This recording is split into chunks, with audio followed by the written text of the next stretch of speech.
Hello दोस्त, आप देख रहे हो हमारा चैनल ग्रो बुक्स। तो आज हम फिर से आपके लिए एक नई बुक लाए, जिस बुक का नाम है डिजाइन योर फ्यूचर। इसका मतलब जिंदगी को हसीन तरीके से जीने के 3 सिंपल स्टेप। इसका जो लेखक है, लेखक का नाम है डोमिनिक क्वारटुसियो। तो चलिए इस बुक को हम आपको 2 लफ्ज़ों में बताते हैं। साल 2017 में रिलीज हुई किताब डिजाइन योर फ्यूचर आपको जीवन के सही रास्ते से रूबरू करवाने का काम करेगी।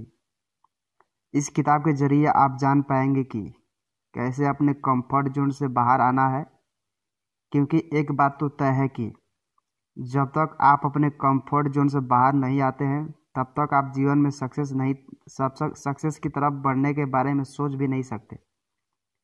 इस किताब के अध्यायों को पढ़ने के बाद आपको पता चलेगा कि कैसे आज से ही खुद के जीवन में बदलाव लेकर आना है। इसी के साथ किताब में इस बात पर भी रोशनी डाली गई है कि कैसे आप खुद को बेस्ट वन बनाकर उभर सकते हैं।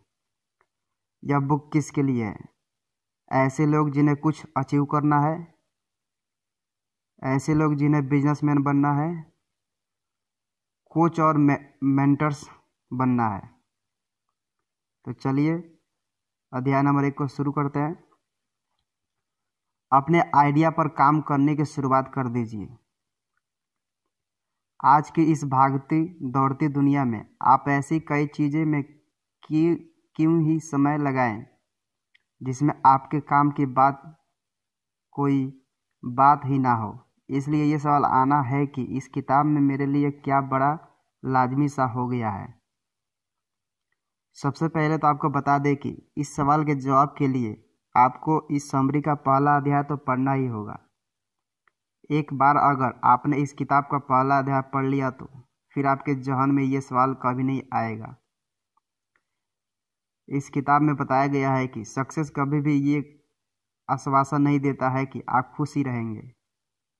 भले ही आपके पास खूब पैसा हो, अच्छा घर हो, गाड़ी हो, लेकिन इसका मतलब ये कतई नहीं है कि आपके मन में खुशी भी होगी।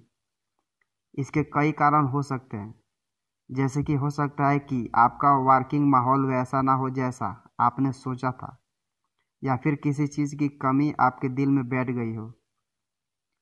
अगर ये शब्द आपको सही लग रहा है तो इसका मतलब साफ है कि आप भी अपनी ज़िंदगी में काफ़ी उलझे हुए हैं। कहीं ना कहीं तो आपके जीवन की गाड़ी भी फंसती हुई नज़र आ रही है। इस समय अब ये आपको सोचना है कि आप ऐसी ही लाइफ के साथ जीना सीख गए हैं या फिर आपके अंदर कुछ बदलाव करने की हिम्मत है। अगर इस किताब के लेखक डोमिनिक क्वारटुसियो की बात माने तो जीवन में बदलाव कभी भी हो सकता है। बस ज़रूरत होती है अपने माइंडसेट को चेंज करने की। इसलिए जीवन में हमेशा बदलाव के लिए तैयार रहिए। कभी भी कंफर्ट जोन में बैठे मत रहिए। हमेशा सोचते रहिए, हमेशा खुद से सवाल करते रहिए कि आप कैसे अपने जीवन में बदलाव लेकर आ सकते हैं। अपने फ्यूचर को देखने की कोशिश करिए।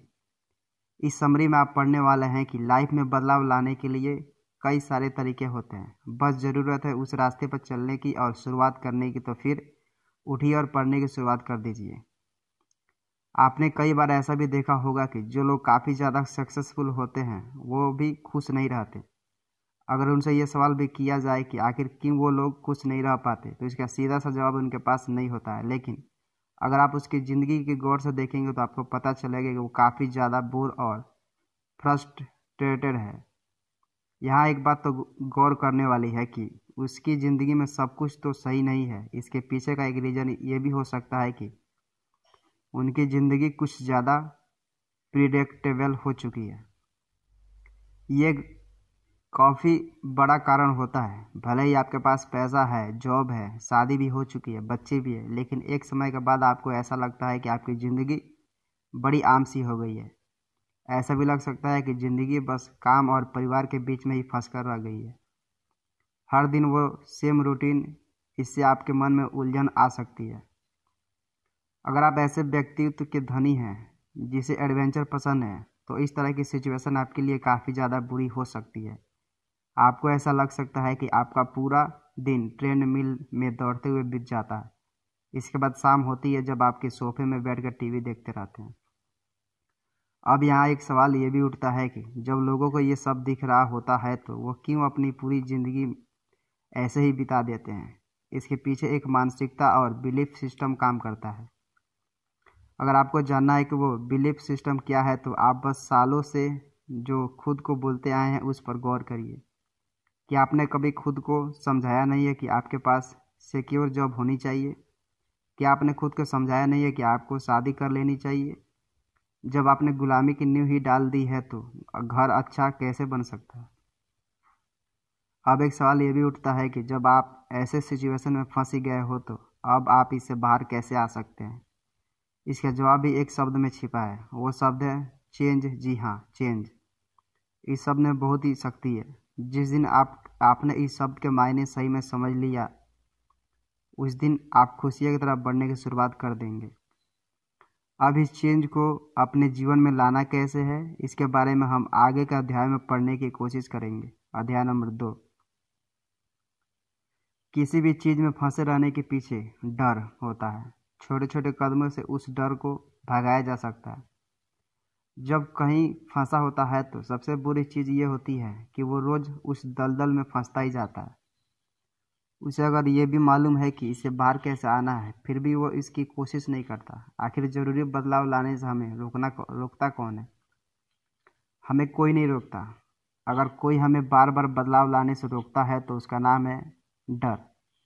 सब कुछ बिगड़ सकता है, इस बात का डर हमें ज़रूरी बदलाव लाने से रोकता है। एक सच्चाई ये भी है कि चेंज करना कठिन तो होता है। इसके पीछे का रीज़न यह है कि हर बेहतर काम मुश्किल होता है। अगर आपको अपने घर का केबल भी चेंज करना है तो उसमें भी काफ़ी ज़्यादा मेहनत होती है। नए केबल ऑपरेटर से बात करना, सिस्टम को घर में इंस्टॉल करवाना, कई सारी मुश्किल आ सकती है। तो अब सोचिए, यहाँ तो ज़िंदगी में बदलाव लाने की बात हो रही है। अपनी ज़िंदगी में बदलाव लाते समय एक और रुकावट हमारे सामने आती है। ये रुकावट होती है हमारा इमोशनल एंगल। हम ये सोचने लगते हैं कि बदलाव लाने से कई लोगों को बुरा लगेगा। हमें ये समझना चाहिए कि कई बार चेंज पेनफुल होता है लेकिन लॉन्ग टर्म के लिए खुशियाँ का दरवाज़ा यहीं खोलता भी है। अब हमारे पास एक मिलियनियर डॉलर सवाल है कि हम अपनी ज़िंदगी में बदलाव की शुरुआत कैसे करें। इसका जवाब भी आर्थर ने दिया है। उन्होंने बताया है कि 3 स्टेप हमको लेने पड़ेंगे। वो है अवेकनिंग, डिस्प्रिंटिंग और डिजाइनिंग। आर्थर बताते हैं कि अपने दिमाग को तैयार रखिए, एक स्टेप पीछे जाइए, सोचिए कि आपकी ज़िंदगी में क्या चल रहा है। क्या आप अपनी ज़िंदगी से खुश हैं? चीज़ों को ऑब्जर्व करने की कोशिश करिए। अगर सब कुछ सही ना लगे तो दिमाग में सोच लीजिए कि अब चेंज का समय आ गया है। फाइनली अपनी ज़िंदगी को नए ढंग से डिज़ाइन करने की कोशिश करिए। अगर आप लाइफ में कुछ नया रंग भरेंगे तो निश्चित ही आपकी ज़िंदगी भी बेहतर रूप लेकर सामने आएगी। एक बात को याद रखिए कि जीवन बहुत ही खूबसूरत है। फ़र्क यहाँ पड़ता है कि हम उसे कैसे देखते हैं। अपने भविष्य से खुद को कनेक्ट करने की कोशिश करते रहिए। कई बार हमने देखा है कि डर हमको फैसले लेने से रोकता है, लेकिन आखिर ऐसा क्यों? हमें यह समझना चाहिए कि अगर हम चेंज का फैसला नहीं भी लेते तो भी हमारी जॉब जा सकती थी या फिर हमारा रिलेशनशिप टूट सकता था। हमें एक बात समझनी चाहिए कि जीवन में कुछ चीज़ें हमारे कंट्रोल से बाहर होती है। इसलिए हमें रिजल्ट से तो बिल्कुल भी नहीं डरना चाहिए, बल्कि इस बात का ख्याल रखना चाहिए कि अगर आज हमने अपनी ज़िंदगी में बदलाव लाया तो हमारा कल बेहतर हो जाएगा। इसलिए हमेशा कोशिश करिए कि अपने फ्यूचर से आप कनेक्ट हो सके। अर्थशास्त्री हाल हर्षफील्ड ने UCLA स्कूल ऑफ मैनेजमेंट में एक रिसर्च की थी। इस रिसर्च में ऐसे लोगों के दिमाग की एक्टिविटी को पढ़ने की कोशिश की गई थी। इस अध्याय में ये भी पढ़ने की कोशिश की गई थी कि आखिर लोग अपने फ्यूचर के बारे में क्या सोचते हैं। जब लोगों ने सवाल किया तो वो आज से अगले 5 सालों में खुद को कहाँ देखते हैं, तो उन्हें अधिकतर जवाब में कोई अंदाज़ा नहीं मिला। मतलब लोगों को पता ही नहीं है कि अपने आप को अगले 5 सालों में कहाँ देखते हैं। इसलिए अगर आप आज से ही अपनी ज़िंदगी में बदलाव लाना चाहते हैं तो ये बहुत ज़रूरी है कि आप अपने फ्यूचर से खुद को कनेक्ट करने की कोशिश करें। इसलिए सबसे शुरुआत करिए अपने फ्यूचर के बारे में सोचकर। अध्याय नंबर 3, मेडिटेशन भी आपको काफ़ी ज़्यादा मदद कर सकता है। अगर आपको अपनी ज़िंदगी में सुधार लाना है तो मेडिटेशन आपकी काफ़ी मदद करेगा। ऐसा हम क्यों बोल रहे हैं? मेडिटेशन से दिमाग खुलता है। अगर आप चाहते हैं कि आपका दिमाग सही दिशा में काम करे तो फिर मेडिटेशन की प्रक्रिया से आपको रूबरू होनी चाहिए। इसको थोड़ा हम नज़दीक से समझने की कोशिश करते हैं। लाइफ में जब हम खुद को फंसा हुआ महसूस करने लगते हैं, इसका मतलब यह होता है कि फंसे हुए होने की आदत बना ली है। अब यहाँ पर एंट्री मेडिटेशन की होती है। आपके रिस्पॉन्स सिस्टम और दिमाग के बीच में ध्यान एक ब्रिज क्रिएट करता है। इसी के साथ ध्यान के माध्यम से आप ये भी सीखते हैं कि पहले थॉट्स को ध्यान पढ़ना चाहिए। जब अपने थॉट्स को पढ़ना सीख जाएंगे तो आप हमारे रिएक्शन भी उसके प्रति सही ही होंगे। समय के साथ साथ ये भी आपके ऑटोमेटिक बिहेवियर पर ब्रेक सा लगा देगा। जैसे कि आप अभी सुबह करते हैं, अलार्म बजने के साथ ही बेड से छलांग मार देते हैं और ऑफिस के लिए निकल जाते हैं। कुछ समय बाद आप खुद से सवाल करने लगेंगे कि क्या ये करना सही है? क्या इस तरह से जीवन जीना सही है? अगर नहीं है तो मैं कब से इसके ऊपर काम करने की शुरुआत करने वाला हूँ। इसी के साथ आर्थर ये भी बताते हैं कि इस पूरी प्रक्रिया में कुछ समय लगता है। अपना जिक्र करते हुए वो बताते हैं कि मेडिटेशन की हेल्प से ही उन्हें पता चलता है कि वे कॉर्पोरेट जॉब के लिए नहीं बने, बल्कि उन्हें लाइफ कोच होना चाहिए। इसके बाद उन्होंने अपने थॉट्स के बारे में अच्छे से विचार किया था। विचार करने के बाद लेखक ने उस पर एक एक्शन लेने का फैसला किया। फिर जब एक्शन लिया तो बाकी सब आपके सामने ही है। आज के दौर में लेखक काफ़ी मशहूर लाइफ कोच और मोटिवेशनल स्पीकर है। आप खुद सोचिए, जब मेडिटेशन आर्थर के जीवन में इतना बदलाव ला सकता है तो फिर आपके जीवन में क्यों नहीं। चैलेंज करना सीखिए और पॉजिटिव माहौल में रहने की कोशिश करिए। कई बार आप सोचते हैं कि ऑफिस में थकान भरे दिन के बाद घर में वाइन के साथ सोफे में बैठा जाए। ये प्रोसेस आपके लिए रिलैक्स करने का तरीका हो सकता है, लेकिन ये एक तरीके से वेस्ट ऑफ टाइम भी है। कि आपने कभी नहीं सोचा कि काम के बाद या फिर वीकेंड में कुछ रिवार्डिंग किया जाए?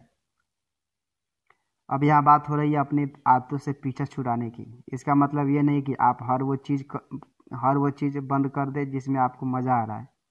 आर्थर बस ये कहना चाहते हैं कि आप खुद को चैलेंज क्यों नहीं देते।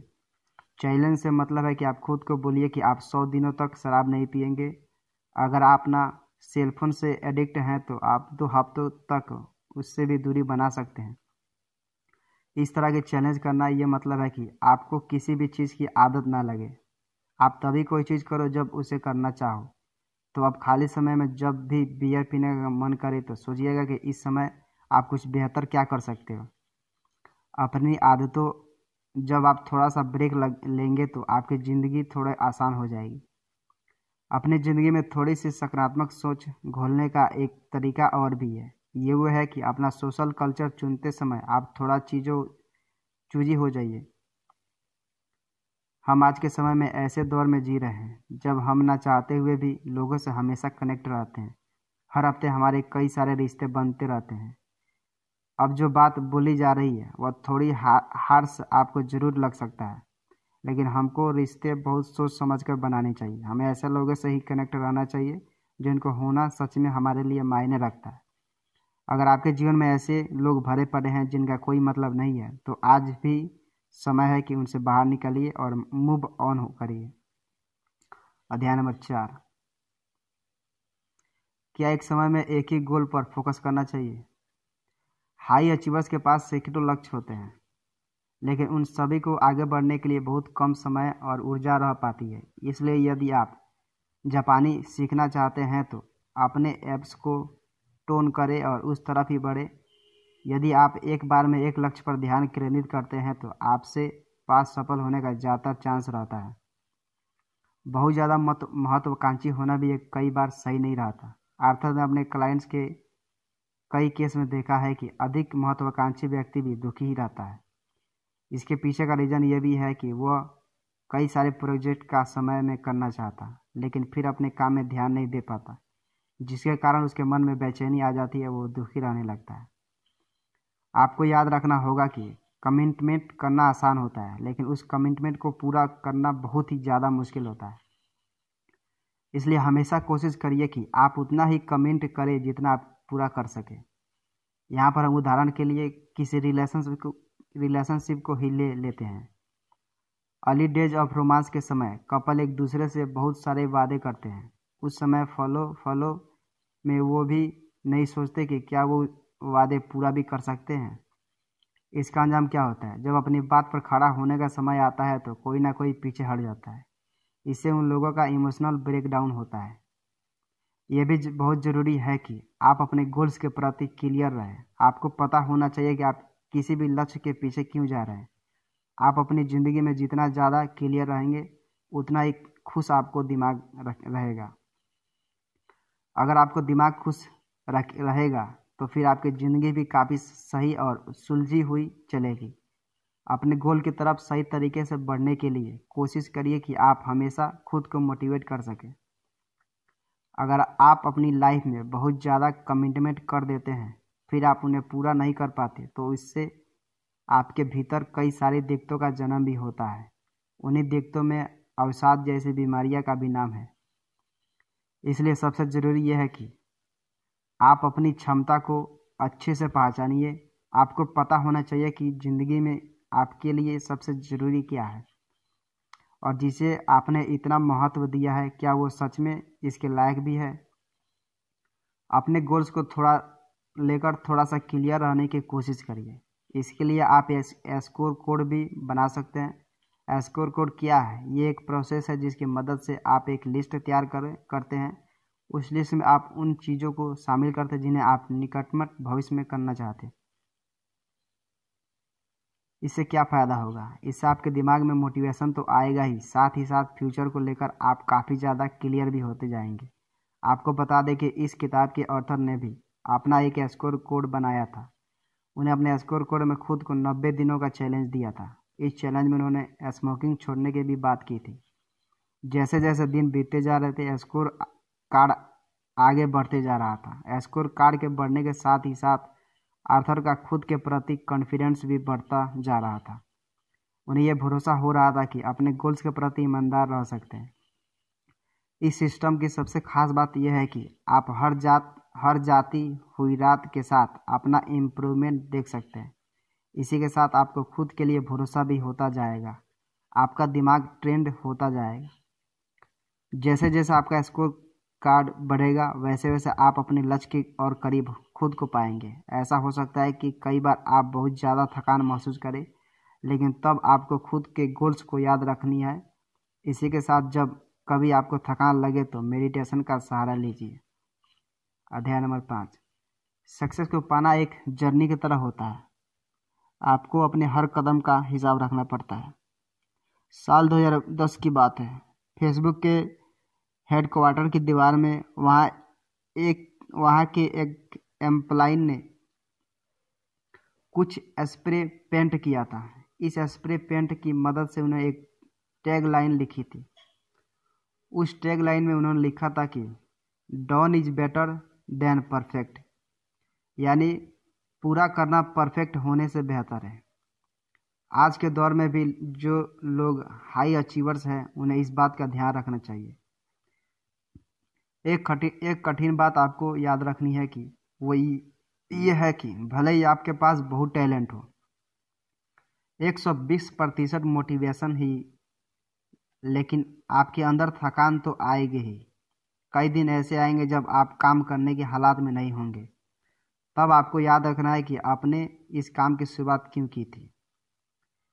इसी के साथ एक बात ख्याल और आपको रखना है कि भले ही आप अपने टारगेट को 20% की ही अचीव कर पाए, लेकिन आपको निराश नहीं होना है। आपको ध्यान रखना है कि अपने लक्ष्य के करीब पहुंचते जा रहे हैं। इसलिए 20% ही सही, लेकिन काम को जारी रखिए।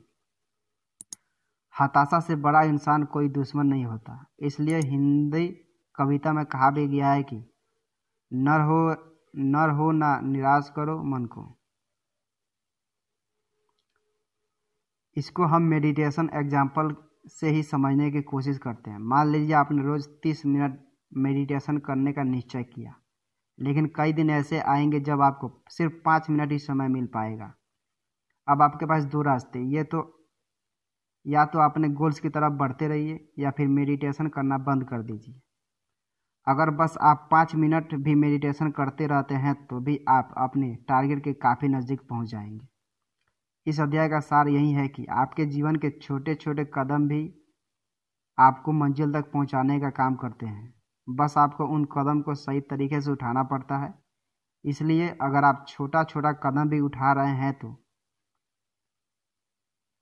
निराश मत होइए। अगर आप लाइफ में अपना माइंडसेट सही रखते हैं तो फिर आप कुछ भी कर सकते हैं। इसलिए लाइफ में अपनी सोच सही और ऊंची रखने की कोशिश करिए। जीवन को एक सफ़र के तौर पर लीजिए। इस सफ़र में आपको बहुत से लोग मिलेंगे और बहुत से लोग आपका साथ छोड़कर जाएंगे। इसलिए जो जा रहा है उसे इजाज़त दीजिए और जो रुकना चाहता है उसे शुक्रिया कहिए। अभी भी समय है, आप खुश नहीं हैं तो थोड़ा सा रुक जाइए। एक बार फिर से सोचिए कि क्या आप सही कर रहे हो। ऐसी ज़िंदगी का चुनाव करके जवाब मिलने के बाद तुरंत एक्शन लीजिए, नहीं तो बहुत ज़्यादा देर हो जाएगी। कुल मिलाकर कहीं भी फंसा रहना बहुत आसान है, लेकिन अगर आप अंदर से खुश नहीं हैं तो बस अब ज़रूरत है कि आप एक्शन लें। जब आप एक्शन मोड में आएंगे तभी आपके जीवन में कुछ बदलाव आएगा। अगर पैसे, सोसाइटी, परिवार का डर आपको पीछे खींच रहे हैं तो आपको इस डर से बाहर आना ही पड़ेगा। इस दुनिया में कुछ भी परमानेंट नहीं है, आपकी ज़िंदगी भी नहीं। इसलिए जितना भी समय आप लेकर आए हैं कम से कम उस समय में खुद को खुश रखने की कोशिश करिए। क्या करें? आपने जो कुछ भी नया शुरू किया है उसे ख़त्म करिए। जब कभी इंसान कुछ नया शुरू करता है तो वो बहुत ज़्यादा खुश रहता है। कुछ भी नया करने से बेहतर कुछ नहीं होता, लेकिन कई बार समय के साथ इंसान बोरिंग हो जाता है। उस चीज़ से उसका इंटरेस्ट भी ख़त्म होने लगता है। इससे पहले कि आलस आपको घेरे, आपने जो कोई भी प्रोजेक्ट नया शुरू किया है कोशिश करिए उसे समय रहते ही ख़त्म कर सके। अपने फ्यूचर को डिज़ाइन करिए। आपका फ्यूचर आपका ही क्रॉफ्ट है।